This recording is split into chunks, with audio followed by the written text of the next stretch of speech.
Hello everyone, welcome to another episode of T-Shirt Driving, and today we have a very special episode as we're going to dive into the in-depths of what's the difference between Rotora's street version kit and their Super Challenge kit, otherwise known as their street versus track unit, which is something that hasn't been really posted anywhere that I've seen on any of the brake companies on what really is the difference between a street setup and a track setup. So here in the green we have our street setup that I've been running for the past year, and then in front of us we have our Super Challenge kit. So let's talk about some of the differences there. We're outside, apologize if there's wind noise, it's a little windy today, but let's dive in onto what the differences are. So let's talk first about finish. So here you can see you've got your nice green caliper paint, and over here we have a very special paint made for track use. It's not even a paint actually. It's a natural hard anodized finish that you can tell gives that aluminum look. In the red we have CNC'd cut out the Rotora 6 forged logo, as well as the red paint inside, which is 980 degree temp paint. 980 degree resistance to temp paint. So why the natural hard anodized finish versus a painted caliper? So first off, you're not going to get chips and stuff. So you can see I've got some chips in this caliper from taking the brakes out, even here from rock use, as rocks and marbles of the tires get into the wheel, they kick around, gonna make contact. So the natural hard anodized finish is going to be scratch resistant. If there is a nick, it's going to retain pretty much the same color because it's a natural finish anyways. The other thing you're going to notice is on the street kit, we are nice and flush here. There are no through bolts. The bolts in the back to create rigidity are threaded into the caliper. So there's no through bolts there. As you can see, obviously steel bolts. On the natural hard anodized finish, or our Super Challenge kit, we have through bolts on both ends with a nut on the end. This is going to create more rigidity, and the reason behind that as temperatures are increasing, there's going to be less flex. So the aluminum would expand at a different rate versus the steel. Granted, yes, you can still track on this kit, which I've proven in previous videos. But as you start going into that more endurance racing, those time attack events where you're really pushing the car over 100% and you need that full constant brake power, this is going to give you that nice strong rigidity. Everything's going to stay maintained because, as we're going to find out, everything is a whole kit. Next up, we're going to compare apples to apples. So we're going to do rear brake versus rear brake. And what do I mean by that is we're going to take a look at the inside of the caliper to see what's different in there.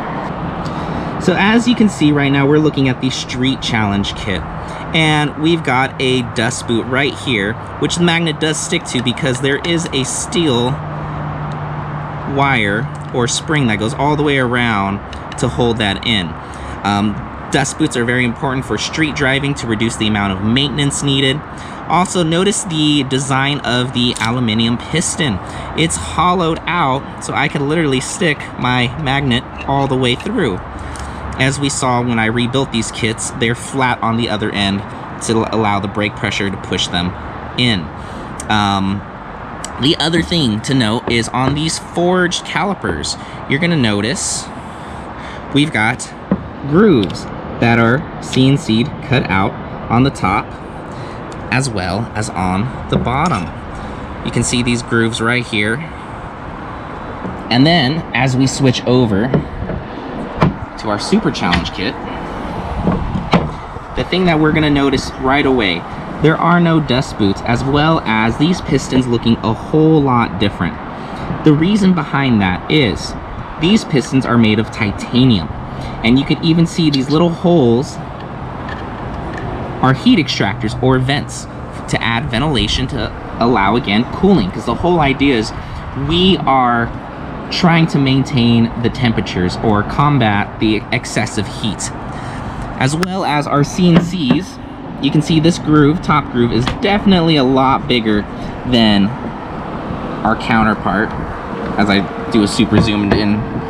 But also when I flip it over, we've got a lot more channeled in here than the street setup, as well as right in these grooves we've got more CNC'd cut out to again reduce the amount of weight that is in these calipers. So if I flip over our street challenge kit, you can see that that is completely smooth, that groove right there that the rotor would pass through. Whereas our super challenge kit, we've got it CNC'd cut out to again reduce the amount of mass or weight on these setups. Now let's talk about these pistons, because obviously they look different. They're not hollowed. I can touch the end of it right there, and then the material of what they're made of. They are titanium pistons with a 7-pound backing spring behind each piston.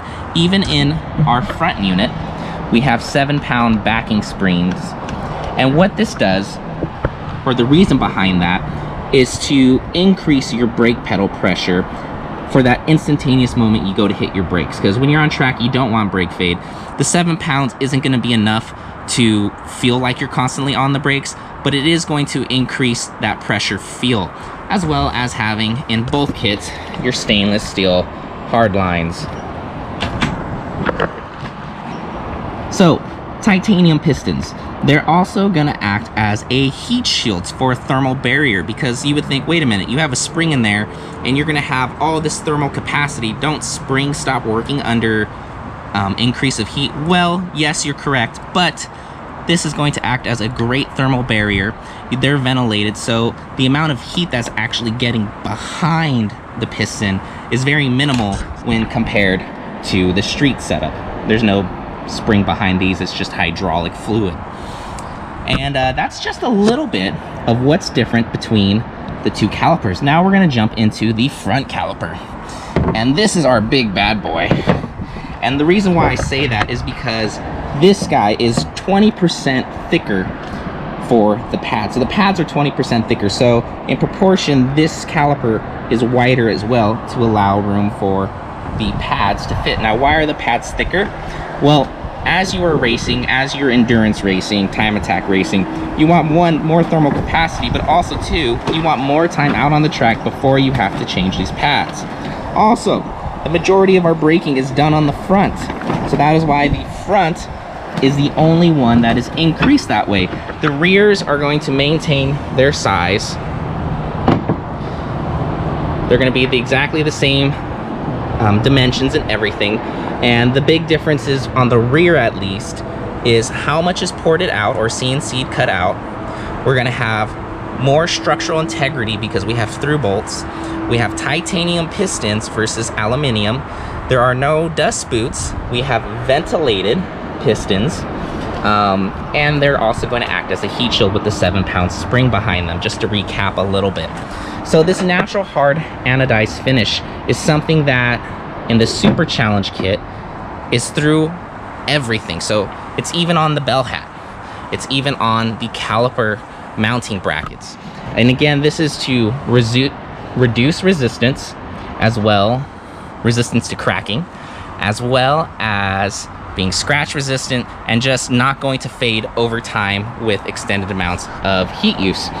The street setups, they come in this black anodized finish, and you can even see transfer here from a aluminum spacer. There's even a little rust transfer, or from washing the vehicle, just debris and deposits and stuff like that. So this is going to be more resistant to that as well, but also scratches and heat resistance. The rotors, let's talk about those for a second. So let me remove these guys. Our rotors are different in a sense that this is a high carbon steel rotor without a coating on it.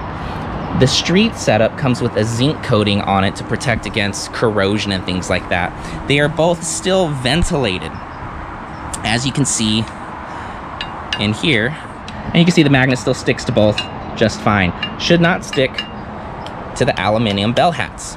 Now, the street setup is a semi-floating setup, so if I go to pick it up, let's listen. You don't hear anything other than maybe the table. The Super Challenge kit is a full floating setup. So what does that mean? Well, let's listen. Now, there are a couple different things that are happening between a full floating and a semi-floating. With our semi-floating setup, we have in here these anti-rattle, I call them springs, but these anti-rattle clips to reduce the amount of judder that can happen, or expansion rate. So it's not gonna make that clicking noise. Instead, it's gonna allow the two substances or two materials to expand at different rates, but they are limited. And when I say they are limited, I mean the difference is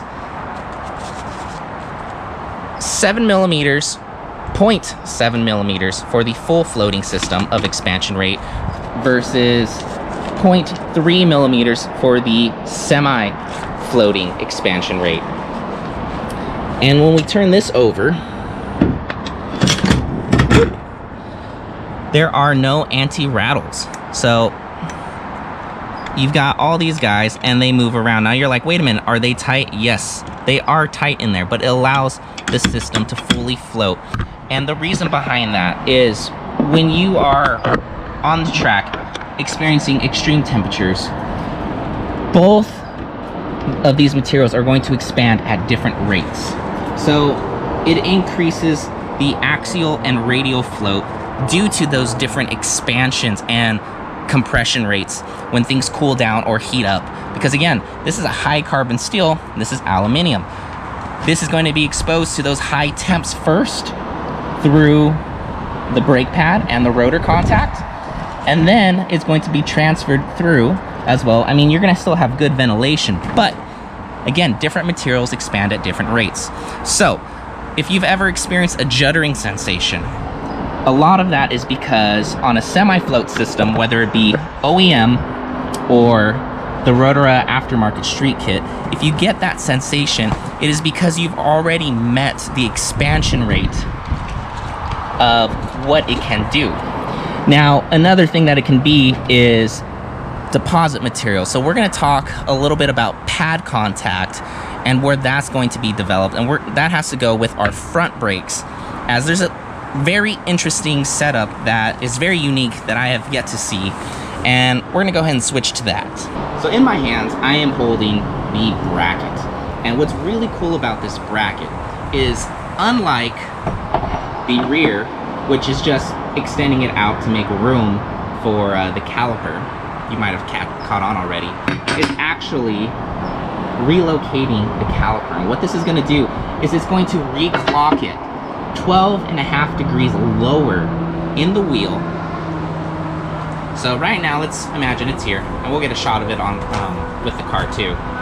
But now with 12.5 degrees, it's going to be lower like that. So what is that going to do? Well, one, it's going to make it a lot easier to bleed out your brakes, because now you can see this nipple is going to be pointing straight up, your bleed valve. Next up, it's going to reduce piston knockback. Piston knockback, if you don't know, is when you release your brake pedal, the force that wants to knock back into the brakes. Along with that, it's going to reduce taper wear, because you're reducing knockback as well. It's going to reduce taper wear. Taper wear can affect, as I was previously stating, judder as well. So all these systems are working together as one whole system to truly improve your experience on track. Lastly, I think the greatest benefit of relocating your caliper lower is the lower center of gravity. Now, this is unsprung weight, so the lower center of gravity you're going to have, the better you're going to have in handling, as what's generally understood with race cars and things like that. So you're trying to take as much of an advantage as you can by reducing mass, lowering it, getting the whole system to work together. Now, if you're also wondering, these pads are the H9. They're track pads. They're yellow. I often get asked questions about the different colors. Blues are H8s, blacks are H6, silver is H2. Rotora does that, so when you're swapping out your brake pads, you can look at it and be like, oh, I know what brake that is. Because it just makes it easier to color code things when you're swapping things out. So guys, what you can see right here is the Rotora Street Challenge kit and how it's located on the vehicle right now of the Polestar.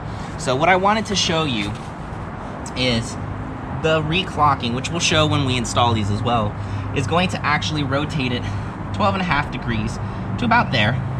So it is going to sit significantly lower, in my opinion, and have this brake valve, bleed valve, pointing straight up to allow a better bleed. Again, the benefits: lower weight, center of gravity, no kickback for your pistons, as well as reduced taper wear for when you are hitting your brakes. So that's going to be pretty cool to see on there. The rear brake, something special to me is we have added the rear braking module, e-brake module. And I mention that because the Super Challenge kit does not come with that. That is something I personally requested to be built with my kit. It is the first of its kind in the world for the Volvo V60 platform. And so I requested to have an e-brake because I still use the car a little bit on street. Occasionally, it's going to be sitting maybe on a little incline, nothing huge. And that goes to lead me to the next question. Which kit do you choose? Do you choose the Super Challenge kit? Or do you pick the street kit? And this really goes to how often are you using the vehicle for track? Yes, the brakes are going to, regardless of which kit you're gonna pick, are going to make the car look aesthetically better. The street version can definitely handle track days. Now, the reason why I am not sticking with these and I'm upgrading is because the demands that I am now using the vehicle for about 70% use on track and 30% use on the street. So I've definitely passed that tipping scale where I'm like, it'll be beneficial to jump to the track pad, jump to the track brakes for the rotors, the calipers, and have this whole system. Because having a thicker pad to me is important, as well as all the other components from a full floating brake system for the rotor. So yes, there will be a little bit of noise that I'm going to have to live with, and that's okay. The other thing is, with how often I was tracking and how hard I was tracking, I was actually, because of the extreme temps, having to replace these rubber seals quite often. Now, that's not to say they're not high resistance to heat. Yes, you can do a couple track days, and depending on your experience and how you are driving. I'm talking about pushing the car as hard as it can go every single lap. The dust boots and the maintenance of that, constantly having to replace it, does become a toll. These guys are, yes, they're gonna need a more maintenance actually than the dust boots, but for track use, a good cleaning with brake clean when I swap the pads, and at the end of every season, I will go ahead and rebuild these. Or as see fit, if I'm tracking a lot more, maybe half a season as well as that. And it's just the seal inside to keep the brake fluid within the system. The other thing is, it's just, again, like I mentioned before, I'm super excited about it because it's a whole kit that works in conjunction with each other.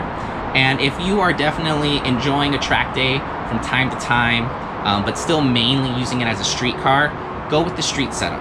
It's going to be quiet because of the anti-rattle system with the semi-float rotor, as well as the maintenance. You're not going to have to be constantly rebuilding these guys. Like any brake system, you will eventually have to rebuild them, but it's not going to be as a frequent thing. If you are a track junkie like myself, go for the Super Challenge kit because you're getting exotic materials, super CNC'd, cut out forged calipers, a full floating system. Yes, that means you're going to have more noise.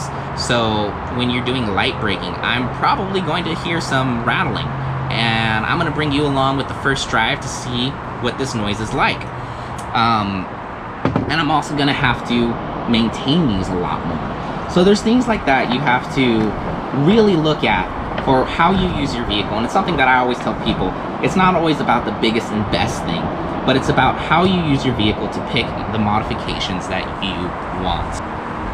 Thank you guys so much for coming along with me. If you want to purchase either one of these kits, you can go to, in the description in the link below, I will list, you can either go through Viva Performance or you can go through Rotora.com or contact them, sales at Rotora. I'll leave all that information in the link below, as well as the description for each kit. All the details and the specs and whatnot will be down below in the link below. And if you haven't already, go ahead and subscribe and like, so you can stay tuned for upcoming videos, as we're going to be posting a lot more of this Street Challenge kit, as well as other things for the V60 Polestar. And go ahead and, if you have an Instagram, follow me at T-Shirt Driving. Thank you guys. I'll see you next time.